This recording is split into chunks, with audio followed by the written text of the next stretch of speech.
네, 대법원이 육체 노동자의 노동 가동 연한을 60세에서 65세로 상향해야 한다고 판단했습니다. 평균 수명, 은퇴 연령 등을 고려해 30년 만에 기존 판례를 변경한 것인데요. 육체 노동 정년의 상향은 경제 전망에도 영향을 끼칠 것으로 보입니다. 또 이번 판례로 내 정년은 어떤 영향을 받을지 많은 분들이 궁금해하실 것으로 보이는데요. 정철진 경제평론가와 함께 궁금증 풀어보도록 하겠습니다. 어서 오십시오. 네, 안녕하십니까.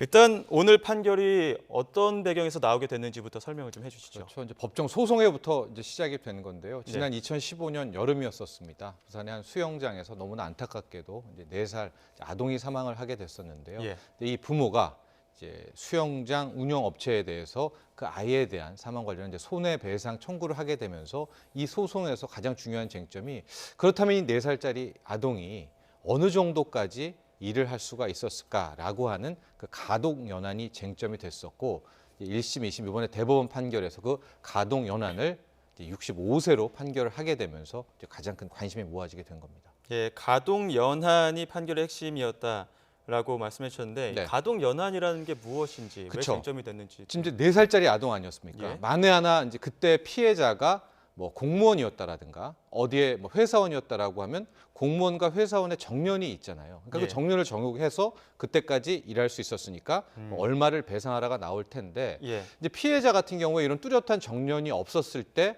이제 어디까지 일할 수가 있는가를 파악을 할 때 예. 그게 바로 육체 가동할 수 있다라고 해서 가동 연한이라고 하는 거였었는데 예. 지금까지는 뭐 판례를 통해서 60세까지다. 라고 해서 앞으로 어떤 뭐 민사라든가 이런 사고가 났을 때 60세까지 일할 수 있는 것으로 본다라고 결정을 내렸는데 그때 이 나이를 이번 판결에서 아니다 65세까지 이제는 가동 연한을 넓게 봐야 된다라고 예. 판결을 내린 겁니다. 그러니까 대법원의 판단은 손해배상액을 판단을 해줘야 되는데 그 그렇죠. 손해배상의 액수가 이 소년이 어린아이가 어린아이잖아요. 청년이 됐을 때 그렇죠. 그러니까 네. 노동 가능 연령이 됐을 때 그 이후부터 몇 살까지 노동이 가능할 것인가 네. 그걸 판단을 해서 그 노동 가능 일수, 연수에 따라서 손해배상액을 그렇죠. 기준이 네. 될 텐데 기존까지는 60세였다면 이번 판례로 65세까지 노동이 그렇습니다. 가능한 연령이다 이렇게 네. 판단을 한 거죠. 네, 그게 이제 가동 연한이고요. 그렇습니다. 그렇다면 이렇게 30년 만에 판례가 바뀌었다는 거는 어떤 근거, 고려한 배경들도 있을 것 같은데. 가장 이제 중요한 근거가 평균 수명이겠죠. 예. 그래서 이제 큰 기점으로 89년을 먼저 보게 되는데요. 89년 이전에는 이런 소송에서 뭐 보험 관련해서 소송이 몇 세였냐? 55세였었습니다. 예. 근데 그때 당시에 평균 수명을 좀 보면은요, 잘 믿기지 않겠는데 60년대에 제가 뽑아본 남성의 평균 수명이 54.9세였었습니다. 예. 그러니까 그때 육체 가등 연한을 55세로 잡은 건데 1989년에 이게 이제 5종 상향 조정이 됩니다. 그래서 아니다. 60세까지 봐야 된다라고 하는데 그때도 역시 평균 수명을 보니까 80년대 남성이 63세까지 더 늘어난 거예요. 그러니까 예. 당연히 가동 연한도 넓게 잡게 되는 것이고, 그러니까 무려 이제 30년간 89년 판례로 쭉 오게 되는 거죠. 근데 2019년에 이번에 65세로 상향 조정을 했는데 현재 남녀 평균 수명 또 실질 은퇴 연령을 좀 보면은요, 남성 같은 경우에는 이제 79.7세입니다. 예. 하고 여성은 85.7세.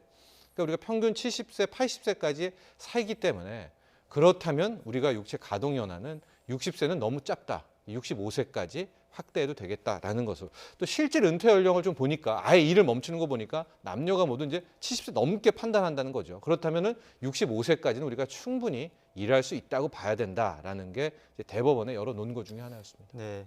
지나치듯 뉴스 보신 분들은 정년이 늘었다고 하니까 혹시 내정년도 느는 거 아닌가 이렇게 궁금증 있는 분들도 많으실 것 같은데 네. 뭐 지금 당장 이 육체 노동의 가능 정년 네. 이것과 다른 우리 기본적으로 회사 생활하는 정년과는 조금 더 다른 거죠. 네, 이거는 전형적으로 이 법상 특히 예. 이제 손해배상과 관련할 때 사용되는 가동 연한이 65세라는 것이고요. 예. 우리가 회사에서 정하는 뭐 60세라든가 뭐 62세라든가 58세 이 정년은 실은 이거에 따라가지는 않죠. 예. 그럼에도 불구하고 오늘 뭐 재계에서는 막 좀 우려의 목소리도 내고 이런 것이 예. 큰 틀에서 이게 65세까지 상향 조정이 됐다면 조금씩 이제 움직임은 나오겠죠. 아니 이렇게 육체 가동 연한을 법으로도 대법원도 65세로 한다는데 우리의 정년 60세는 뭐 너무 짧은 거 아니야? 정년을 늘려달라? 이런 요구는 나올 수가 있겠지만 이걸 상향 조정했다라고 해서 바로 모든 뭐 회사들의 정년이 늘어나야 되는 것은 아닙니다. 뭐 뚜렷한 필수적인 근거가 되지는 네, 않지만 사회적인 분위기상 대법원의 판결이 이 분위기는, 정도 나왔다면 그렇죠. 네. 다른 회사나 어떤 정년들도 상향 조정될 수 있는 분위기로 갈 수 있다. 그렇지 분위기는 정도만? 네, 잡힌다. 뭐 이 예. 정도까지 될 수 있습니다. 네. 이번 이제 대법원의 판결로 가장 이 판결을 주목하고 있는 게 보험업계입니다. 그럼요. 손해배상 네, 네. 액수를 정하는 거기 때문에 네. 인상이 불가피할 걸로 보이는데 네. 어떻습니까? 지금 분위기는? 네, 지금 뭐 손해배상업계 거의 비상에 걸렸다라고 하는데 가장 먼저 이제 판결이 나왔으니까 이제 반영을 해야 될 거 아니에요. 그래서 어디에 먼저 반영될까 봤을 테니까 국민들이 거의 드는 보험이 자동차 보험이니까 예. 자동차 보험 같은 경우에 대인 배상이 있잖아요. 예. 하고 본인의 뭐 자차도 있고 보험 안 든 사람 했을 때 그런 것들을 했을 때 바로 이번에 65세가 적용될 가능성이 높기 때문에 지금 나오는 이야기에 따르면 1.2% 정도 자동차 보험료 같은 경우에는 즉시 반영이 되고 또 하나 이렇게 대인 배상에 관련된 손해보험 상품들에서도 이제 속속 보험료 인상을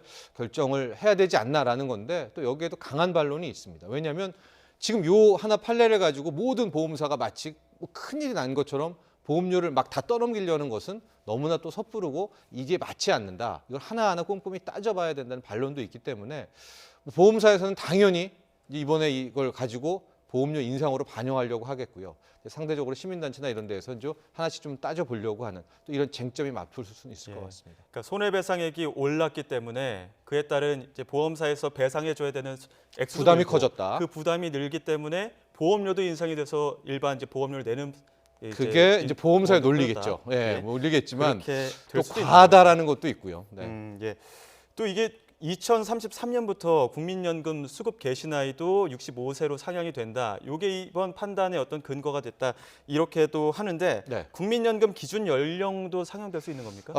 이거는 좀 봐야 될 것 같아요. 이제 여기서부터는 이제 그 다음 이슈가 될 것 같은데 이번에 예. 대법원에서 이제 그 얘기를 하는 거예요. 그러니까 우리가 지금 국민연금을 2033년 이후부터는 65세부터 준다는 거잖아요. 그런 건 저변에 뭐겠습니까? 62세, 63세, 64세는 일할 수가 있으니까 아직 연금 탈 나이가 아니다. 예. 그래서 육체 노동 이 가동 연수를 65세로 한다라는 건데 예. 이걸 근거로 하니까 그럼 65세까지는 최대치 일할 수 있잖아요. 예. 그러면 실질적으로 우리가 이 은퇴 후에 좀 어느 정도의 갭을 둔다라고 하면 국민연금을 67세부터 받아도 되겠네? 라든가 68세부터 받아도 되겠네?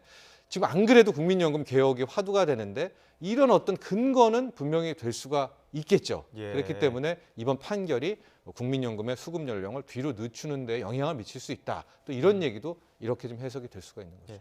조금 더 멀리 한번 전망을 해보자면 네. 65세 기준으로 이제 노인 무임승차라든가 노인 복지 혜택들이 있는데 네. 이런 거에서 노인 연령에 대한 기준도 상향 조정될 수 있는 겁니까? 저는 이게 클 것 같아요. 이거 안 그래도 요즘에 이제 예. 65세에 예. 노인, 우리가 말하는 어르신이라고 표현을 하는데 예. 이제 높여야 된다. 그래서 70세까지도 나오고 70세까지 못 높인다면 67세까지 높여야 된다. 왜냐하면 이제 여러 가지 문제 있지 않습니까? 지하철에 이제 예. 뭐 승차라든가 무료 승차도 있고 현재 기초연금, 뭐 국민연금 다 이제 65세부터 이게 지급이 이제 되게 될 텐데 예. 이제 굉장히 그렇게 우리가 고령화 속도를 보면 당장 2025년에는 이제 20%가 65세입니다. 그러니까 5명 중 1명이 2025년에는 이제 65세 이상이니까 후대 지우는 부담이 크잖아요. 예. 그러니까 이참에 가동 연한도 65세라고 한다면 62세, 63세, 65세까지는 아직까지 일할 수 있으니 충분히 일할 수 있으니 이제 지원은 좀 줄이자. 줄이면서 우리가 말하는 어르신의 연령을 더 예. 높일 수 있는 근거가 되지 않겠나라는 주장도 나올 수도 있겠죠. 근데 예. 그게 이제 또 이 반론이 뭐냐면 우리의 노인 빈곤율이 너무 높습니다.